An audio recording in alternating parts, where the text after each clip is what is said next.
It is 5:30, and I will call this McCracken County Board meeting to order. If you guys would please stand for the Pledge of Allegiance. I pledge allegiance to the flag of the United States of America and to the republic for which it stands, one nation, under God, indivisible, with liberty and justice for all.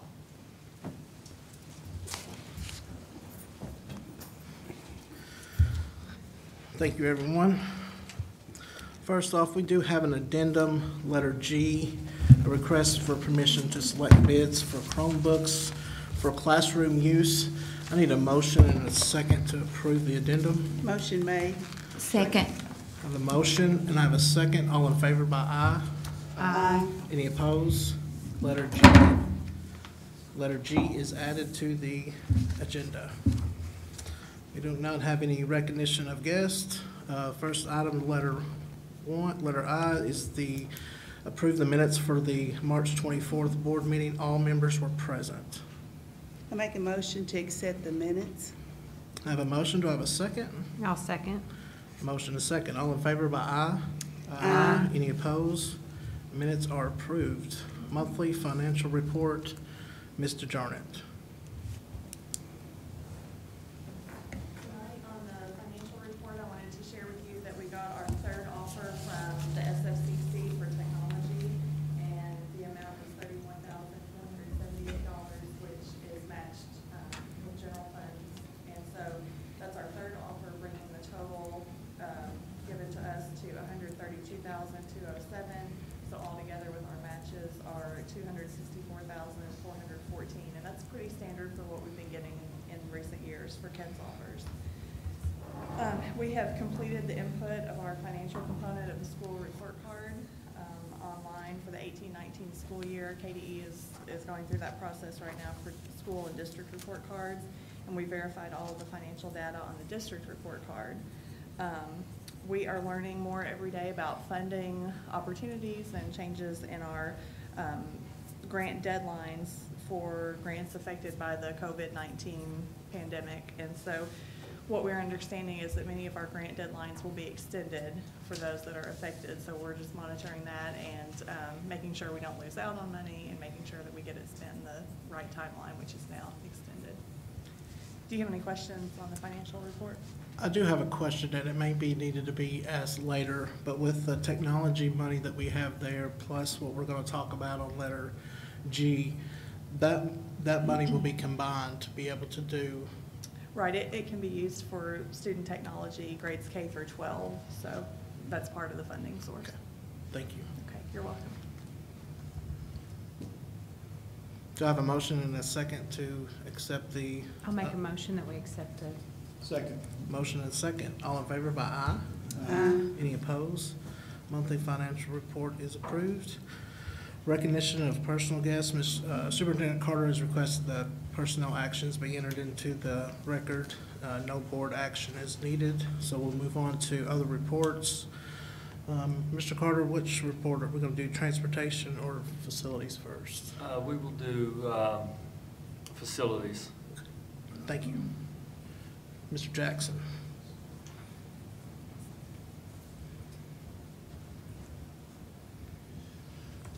All right. Since we didn't talk last board meeting, I'll include you in on what we've been doing for the past couple months is helping with any sanitation in the schools, mowing as... That's me, sorry. I'm sorry. Got up and going, hot and heavy now.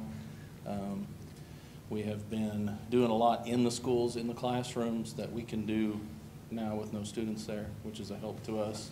So we'll be more than ready for next time the students are back in the schools. Mr. Carter, you want me to mention the...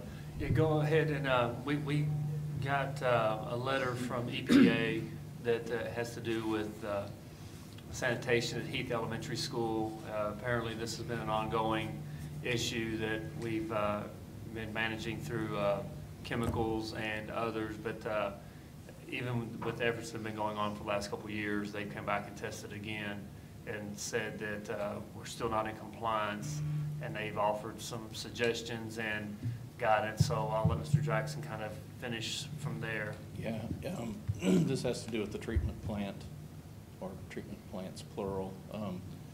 We're gonna explore the idea of combining the two plants into one and closing one plant down and getting rid of it. We're hoping that will alleviate the problem that we're having with meeting the EPA regulations.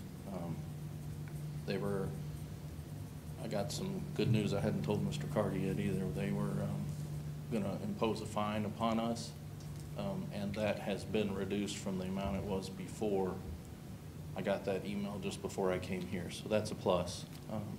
I sent an email to them asking if we can apply, instead of the penalty money toward them, the penalty money toward the solution. And they said okay, but they didn't let us get away without any fine. So that's a plus. We're going to try to bring all the sewage into the middle school treatment plant. It's large enough to handle both schools, and close down the elementary is basically what we're going to try to do. Make sure that's the right thing. Talk to some engineers. We're going to get the state's ideas on that too, EPA, and see what they say. So I have a question. Yes, ma'am. If we've been trying to work on it, why is there a penalty? If we've been trying to mitigate it? They've been very kind to us. We have exceedances almost every month when they test, because we can't get down to the levels that they want us to do on our testing. And I've been telling them, you know, we're changing chemicals that we clean with, trying to feed the plant with other items other than the waste that comes from the school. And they've been very lenient in saying, okay, you're making an effort. I guess it's gone on long enough, they've decided we need to do something. Or if there's different people up there, I'm not sure. But Okay. 'cause we actually started talking about this in 2016. I got a quote to do this work, so it's gonna be pretty expensive. So that's why it's not something that we just did with maintenance money. Any other questions? And then the other item, you want to go ahead and talk about the Hendron roof, please?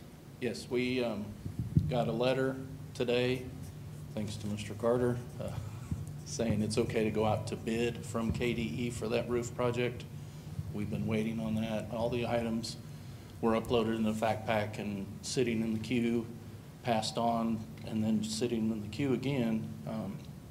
Mr. Carter called, and magically we got our letter within a couple hours of when he called. So Holly King and I have been working, and if we can make it, I think the deadline for Sunday's advertisement is tomorrow at noon for the Paducah Sun. If that is true, we'll have an advertisement in the paper on Sunday, which starts our days to opening bids to get that project going.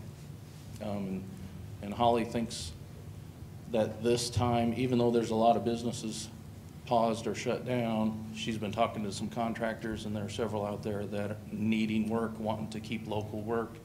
So she thinks that we'll probably get a good number at this time for doing it. And you all have already approved to send it out to bid. We were just waiting back from KDE's release letter, which we received today. And then, this is not a question, but just before we go back, I think it would be just good, you said y'all were working on sanitation and working in the schools to sanitize them and all. Mm-hmm. It would be nice maybe to know what you all are doing. Y'all might describe that a little bit. Okay. Before we bring the kids back. It might be in an email or something, so. Okay, absolutely. Yes, sir. If we're able to release this bid Sunday, Yes. then what kind of time period is it the traditional, or is it something different? No, it'd be the traditional. Holly wants to give the contractors 2 weeks Okay. to look over the bids to make sure we're not pushing them too hard, since a lot of people are out of their offices. Yeah. You know, the guys are working in the field, but the office people aren't there, so. Okay. And we already have permission from you guys. We got that a while ago to go out to bid, so the next step will be bringing it to you guys. And hopefully proceed quickly with that. Thank you. Get some shingles down. Thank you, Mr. Jackson. You're welcome. This one will do the superintendent. Yes, sir. Yes, sir. Thank you. All right, superintendent report. We've continued to operate under the COVID-19 NTI plans. Our food service, I cannot commend our food service and transportation departments enough on the job that they've been doing and continuing to deliver meals. It's truly amazing. They've been able, over the last 4 weeks, to deliver on average about 6,000 meals plus a day, with a high of 6,800 meals in one day. Over spring break, we went to a 2-day-a-week delivery on Monday and Thursday. I think both of those days were over 6,500 meals, which, if you think about on that Monday, we delivered about 6,500 times 3, because we delivered Monday, Tuesday, and Wednesday worth of meals. And that's 2 meals per. Now, since then, we've gone to a 3-day-a-week delivery, Monday, Wednesday, Friday. And we've asked parents to have some type of box container that we can place the food in when we go, to again try to help eliminate or reduce as much personal contact, and still maintain the social distancing that we want to adhere to. With that, from the very beginning, we said we want to try to do everything we can to make sure kids are fed, and that staff are getting the opportunity to earn a paycheck, and we've been able to accomplish both of those, and we're going to continue to go through that. I've actually got a conference call scheduled for Monday, so I may have some more guidance on what the end of school is going to look like by then, and if so, maybe contacting you all for a special meeting if it changes anything that we may take action on later on this evening. But our schools have continued to work on ways to disseminate additional NTI packets, as well as get materials back. There's been a lot of ongoing conversation related to grading policies and practices, and what we're going to have in place. The biggest thing is, this is unprecedented times, and what we will not do is something that adversely affects our students going through. So I think it's very important that we take an empathetic approach during these times. There's sometimes that there may be some disagreements, but what we want to make sure that we continue to do is, for the emotional well-being and academic accomplishments of our students moving forward. So we're going to continue to work on that. And the high school is usually the biggest issue, because it's a credit bearing, and there's scholarship money attached to their grades, with KEYS funding. So both of those are things that are being talked about very heavily. I know they had a site-based meeting yesterday, which that was a topic of conversation. And then we'll also follow up with Mr. Hauser after our meeting tonight on what we decide as far as some of our the policies that we have in place that kind of affect them, that will not be practical during the COVID-19 time frame that we're dealing with. Also, I would like to make sure I recognize Papa John's. They donated 150 gift certificates for us to give out to our cafeteria workers and our bus drivers, and we were able to do that a couple Fridays ago. And it was just an opportunity and a very nice gesture to say, thank you for feeding kids. Hopefully you can take a night off and just have a pizza. So, it was very nice of them. And McDonald's donated 5,000 cheeseburger meals that we placed in meals to deliver one Friday. So, communities kind of reached out as well. So we're very pleased that, about the partnership and the recognition that they're doing. I've been continuing to have multiple WebExes with the Commissioner of Education pretty much every Tuesday at 1 o'clock. We'll have about a 2-hour Q&A questions just on updates, things from policies, evaluations. We've discussed, timelines with the NTI. So that's pretty much a standing meeting that we have, and depending upon what departments it affects, we'll pull them in, those directors. I know Mr. Jarnett, Mr. Zaglinski have both set in on a few of those, as well as it affects some of their departments. I'd like to recognize Travis Priddle. He's a senior at McCracken County High School, who was make sure I get this right, the Technical Center Student of the Year for welding. He's actually got a job already And I had the pleasure on one of the building walkthroughs to see his work, and a very talented young man that is going to jump right in. Actually, he's already in the workforce, and we just found that out today, so that was very exciting. Valedictorian is something you all may see. I found out this morning. Valedictorian, salutatorian banners are going out.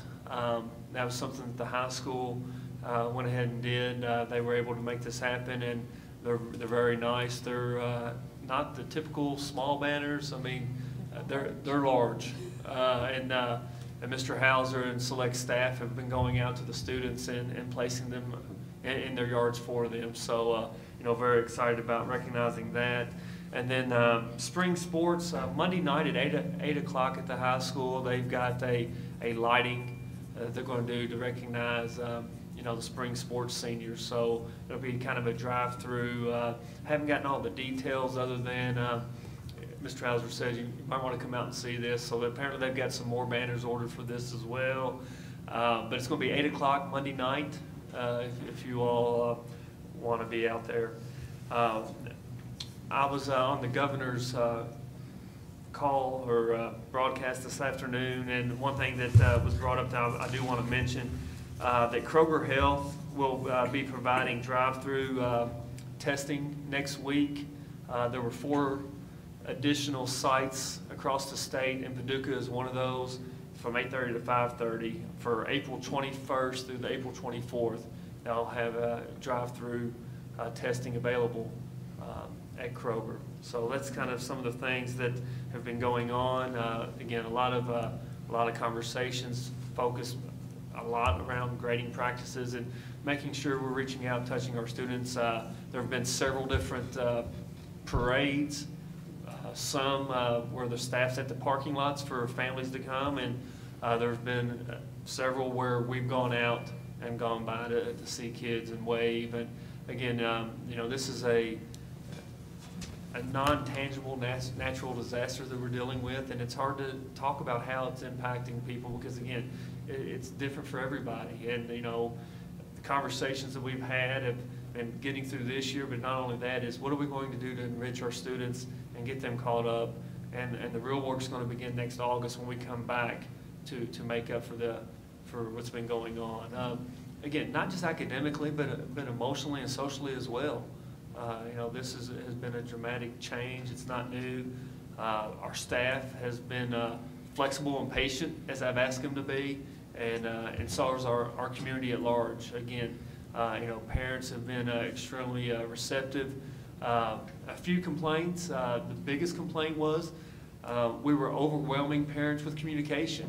Not something I expected to have as a complaint.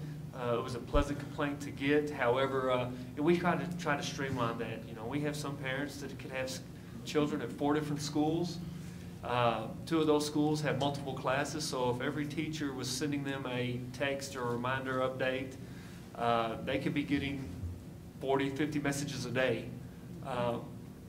That's something that you generally wouldn't think about, but that's overwhelming to make sure that you get that information to your children, or which children it may be responsible for too, because it's what school. So again, that's something that we weren't necessarily expecting, but we've worked towards streamlining that information.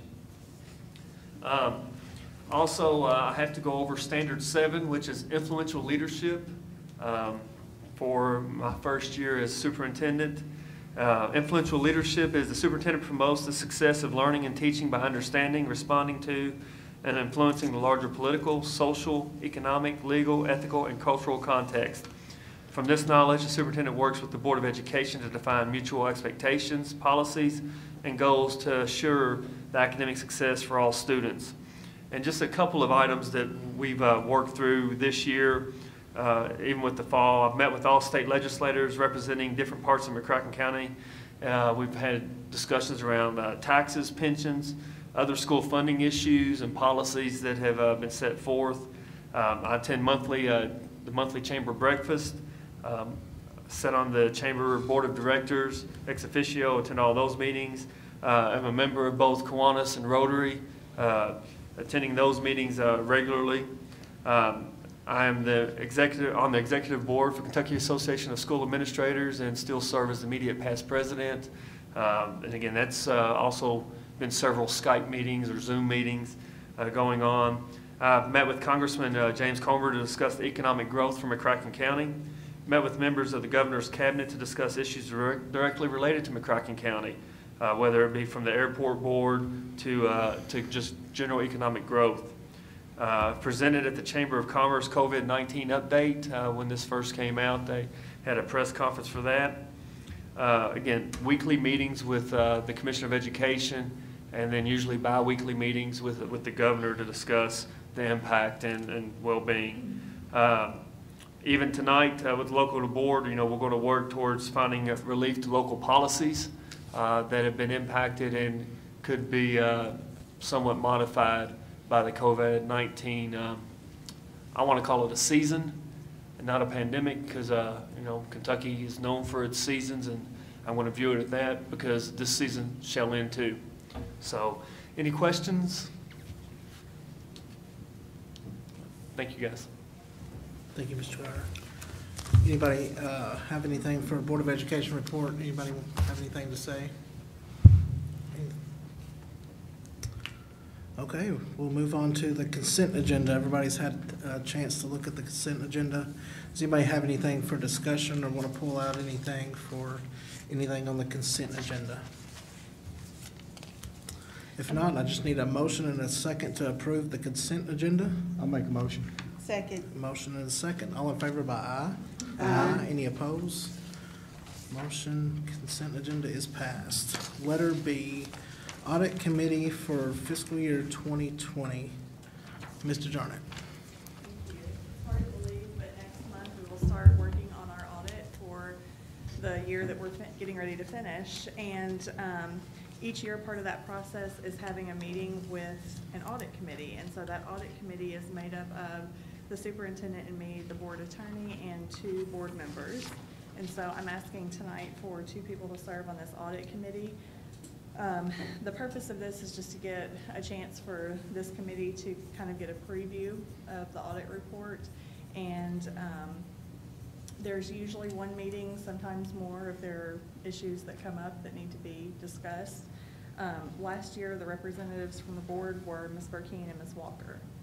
I just need 2 people willing to serve.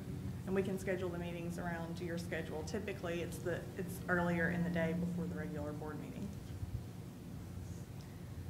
I'll be glad to serve again, fine, unless somebody else needs to be too.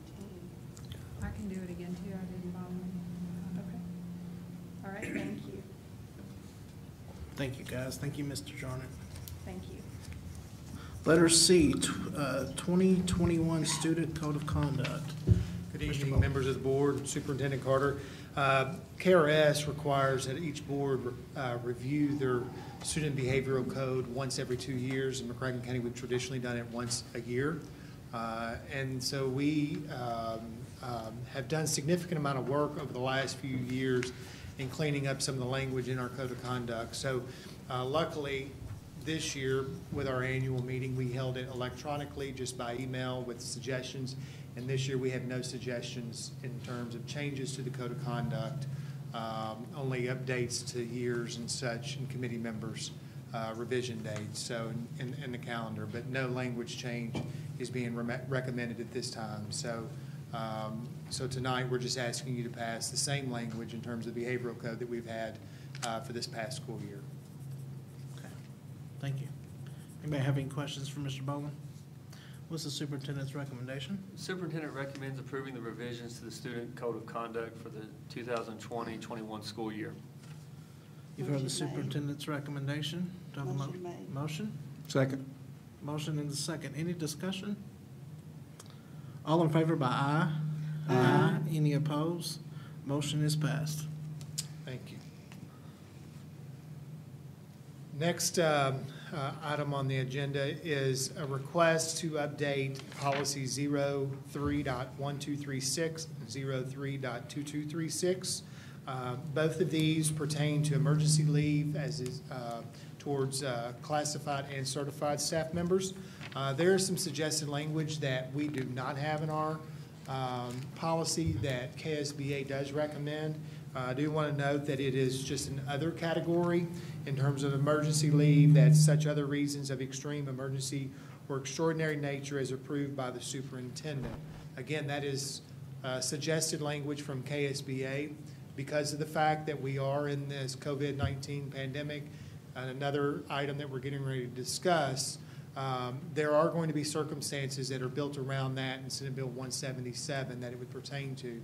So we are asking an emergency reading, which would only require a single reading for that change to be made in our policy. But tonight we're asking for that single reading for both of those to pertain to certified and classified.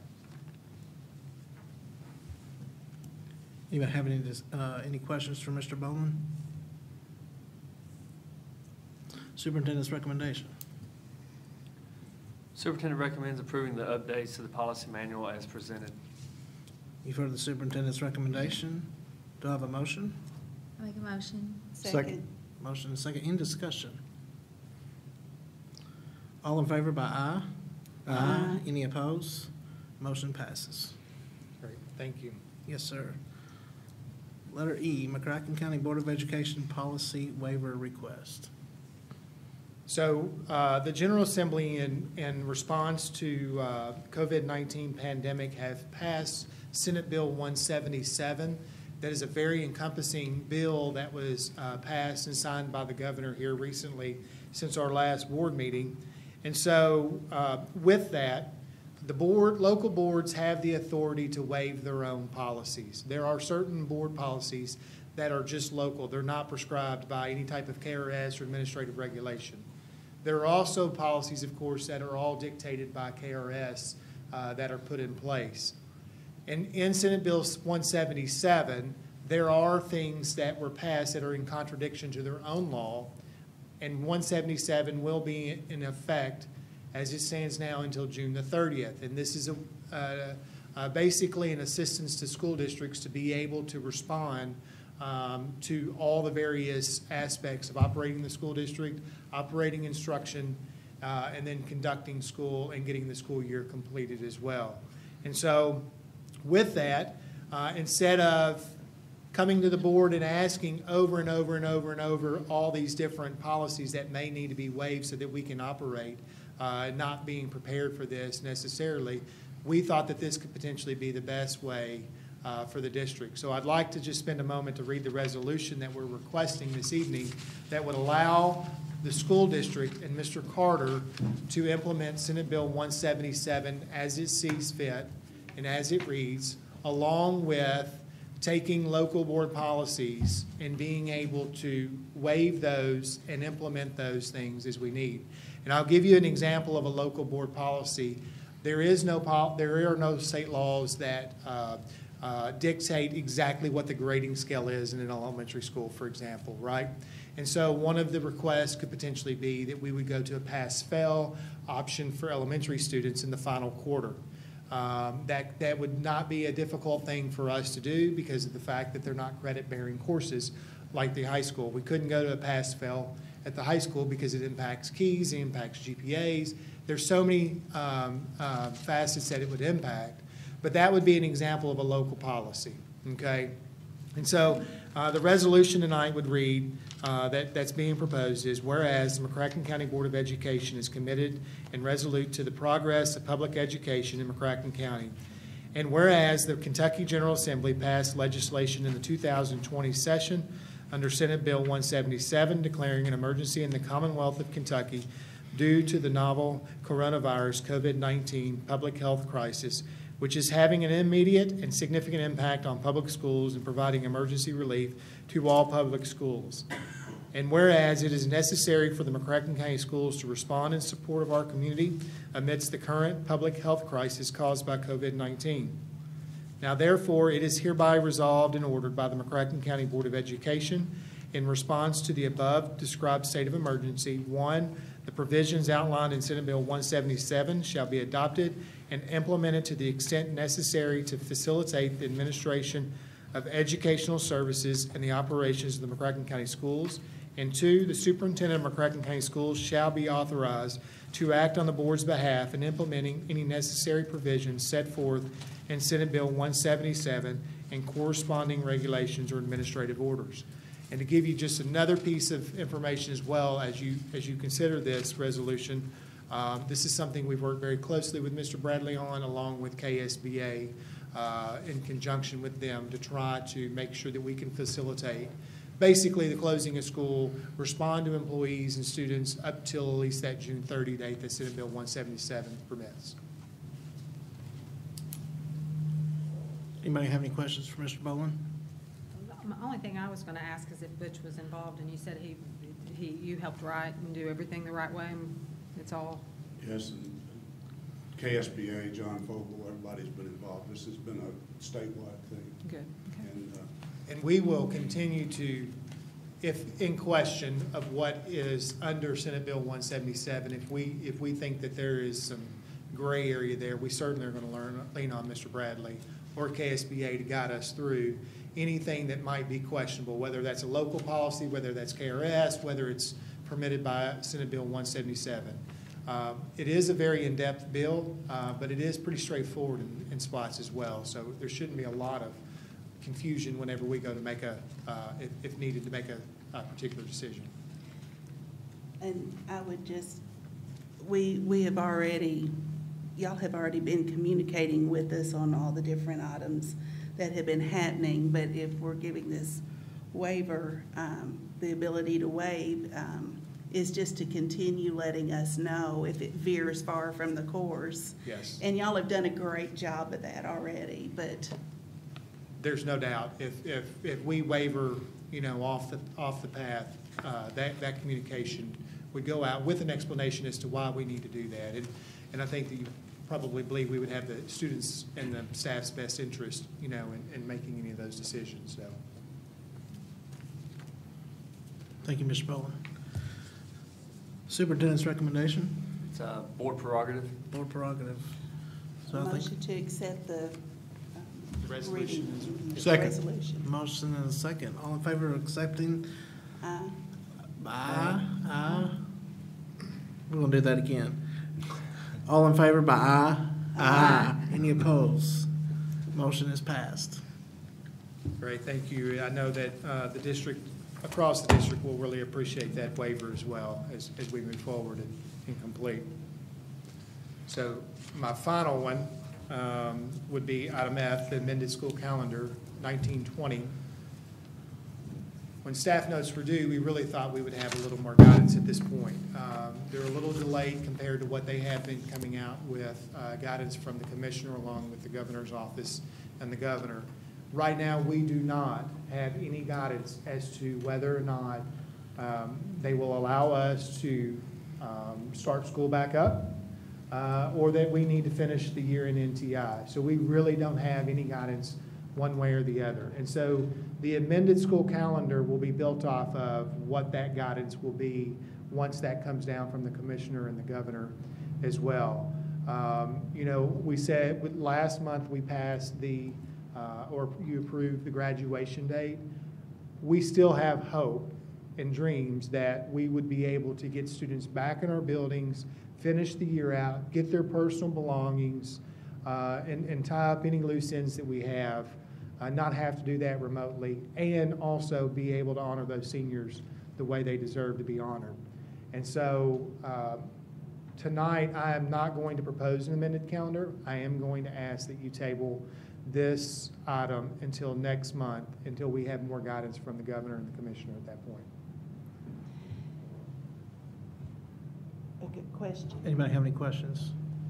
Is, our next meeting is when? May the 12th. I May believe. May the 12th, and we may end up having to have a special call meeting between now and then, because one thing that we do know, Senate Bill 177 put the stipulation of 1,062 hours, and it really removed the 170-day requirement. As of right now, we can reach 1,062 hours May 12th. Again, that may be something I come back to and ask that we look at our last day for students being May 12th. However, again, just Tuesday, I was told that I will have a conference call next week with the governor. I'm hoping we have some direction from there. But I mean, there's a lot of states around us that have put out some official statements in regards to how their schools are going to end the year. So instead of taking an official action tonight, just to follow up, to have a special call meeting to take a different official action, I would like to find out what we know from my governor's call next week, and then from there we'll probably have a special call meeting to set an official end date. But we will reach our 1,062 hours on May 12th as things stand this minute. But like all of us have learned over the last 5 weeks, information changes not daily but sometimes hourly. So again, 1,062 hours will be obtained May 12th, but even with that being said, we will still have to work through personnel issues because of contracts, because that would require there being some additional staff days to meet their contract, because if you remember, their original last day of school was May 21st. So again, but we'll work through all that, and once I know something next week, we will be back in contact with you all. Yeah, I think the only thing, I just want to continue to reiterate the fact that, our goal is to have our students back in front of their teachers where they belong. And if we can obtain that, and I know that there are districts, around us, that surround us and border us, that are adjusting their final days right now. But then again, we've set a graduation date, and that is our goal. If we can reach that goal, it's going to be great for those students. But if it can't be reached and it's ordered that we can't be there, then we'll be prepared to make an adjustment for that as well. So, Thank you, Mr. Bowen. thank you. Question, and that call from the governor is Tuesday? As of right now, it's Monday. Monday, okay, thank you. Thank you, Mr. Bowen. So do I need a motion and a second to table this item? I'll make a motion that we table that. Second. Motion and a second. All in favor by aye. Aye. Any opposed? Motion is tabled. Now we'll go to item G. Thank you, first of all, for allowing this amendment to come in at the last minute. This week, Mr. Carter and I learned that school districts are probably looking forward to a very nice stimulus package, federal stimulus package, that will be allocated to the State Department and then down to the districts based off your poverty census, so through the Title I program. Given the state of learning that we're in through NTI process, folks are obviously seeing how important technology can be. So, got a lot of schools that are going to want to use that stimulus funding potentially to upgrade their computers, purchase Chromebooks, for the regular learning and for times like we're in now. So, with that said, the process of requesting permission to go out to bid to sort of start securing some quotes for the Chromebooks that we could be looking forward to. We'd like to go ahead and get that in this month, potentially bring those to you, those quotes, those bids, next month, if and when that money is freed up to us, that we're ahead of the game to go ahead and be able to purchase, potentially for if we're back in school in August, that we can get those to the kids and be ready to go when school starts again next school year. So tonight, we're just requesting permission to solicit these bids for Chromebooks. Know that that's a lot of them. We've got a potential high school refresh that we need to do. I believe we're in our 5th year of those Chromebooks. Middle school, potentially looking at a one-to-one type situation, and then elementary schools are wanting to do a lot of mobile labs and get rid of the old desktops that they've been hanging on to for a lot of years. So looks like a significant project that we'd like to go ahead and get a jump start with your approval tonight. Can we get an approximate number? Probably somewhere between $750,000 and $1 million, I would say. I was actually asking about the number of computers, but that other is good too. Yep. A computer is going to run somewhere around $200, so you could probably do the math Thank on you. what we could purchase for that. Yeah. Yes, sir. Anybody else have any questions for Mr. Selinsky? I will say this, Mr. Taylor, you asked earlier about the KETS funding. So we sort of have a 3-pronged process that we're looking at, and our network, our backbone, the actual devices that we have in the classrooms, and then the staff that we have to work with our teachers on how to use it instructionally, and folks like Mr. Hart who repair and work on our network. So those are kind of the three pieces. Right now, our network's in pretty good shape. We are in the process of purchasing, looking at bids, soliciting bids. You guys approved that for us in February. Battery backups. And so what that does, if you can consider a generator type system for your home, we're gonna have those for each of our schools, the new bus garage and the central office, that if there's any interruption in power, the battery backup kicks in and that we have no interruption for about 10 minutes.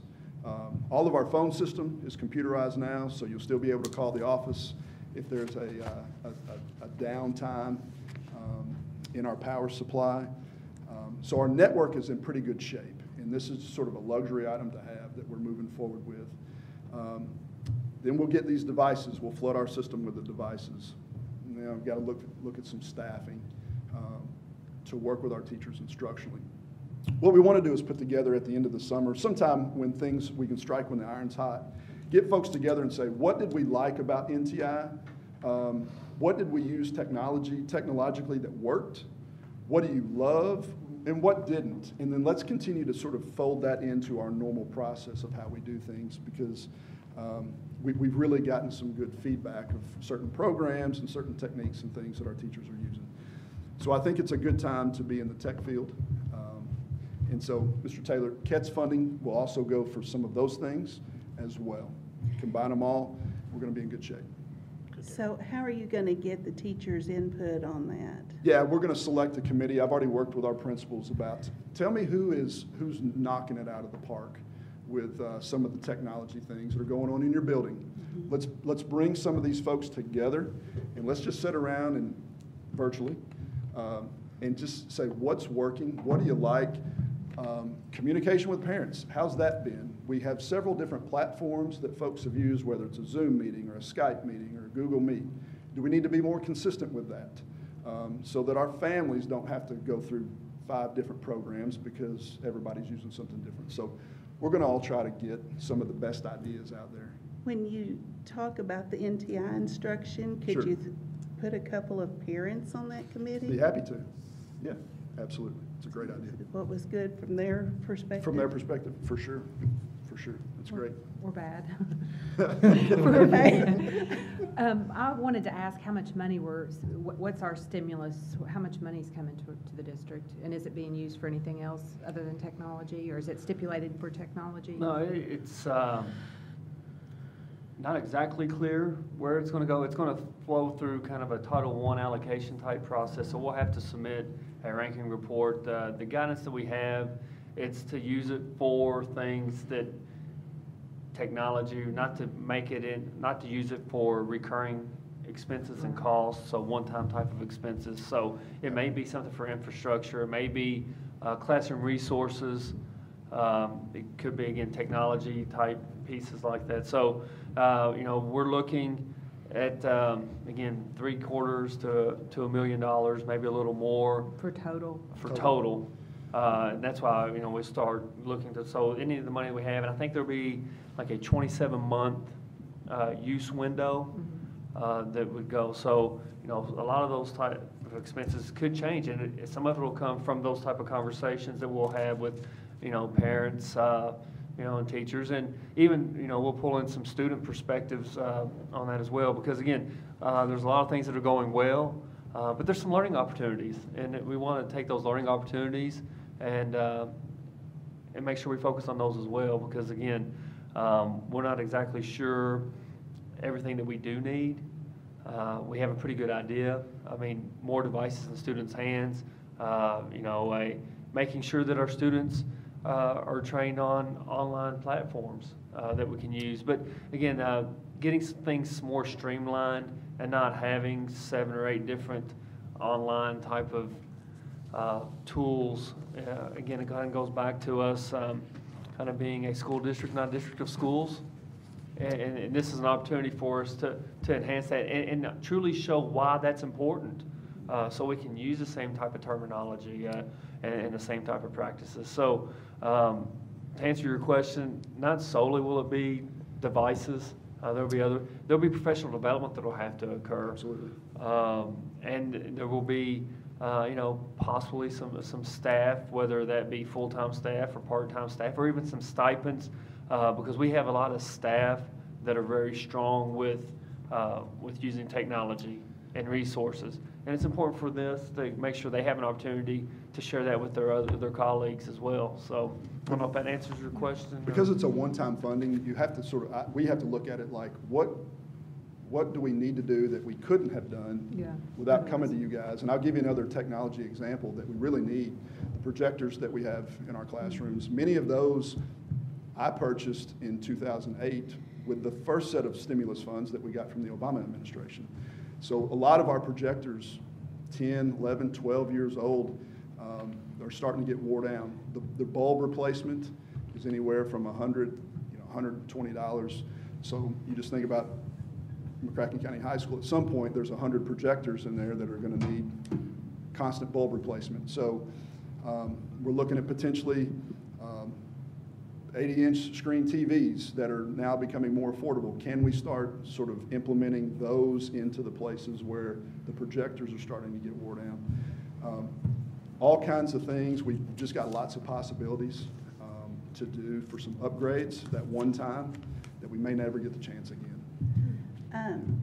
Before our next meeting, Yes. could we get a report on the inventory of what we do have? Because when you said that the Chromebooks were almost 5 years old, I'm thinking, my time passes, because it just seems like yesterday that we did that. Absolutely. But just what we have and maybe the general age of it, like you were telling us. For sure. That's been a Thank you. project of mine, is to really try to get a handle on what we have in our district, to know what to purchase as we move forward. Right, and with the projectors and the other types of things, that would be great to have. Yes, ma'am. Anybody else have anything for Mr. Slaginski? Superintendent's recommendation? Superintendent recommends permission to solicit bids for Chromebooks to be used in K-12 classrooms. You've heard the superintendent's recommendation. Do I have a motion and a second? Motion made. Motion. Second. Second. Any discussion? No discussion. All in favor by aye? Aye. Any opposed? Motion is passed. Need a motion and a second on orders of the treasurer. I'll make a motion, we accept the orders of the treasurer. I have a motion. Second.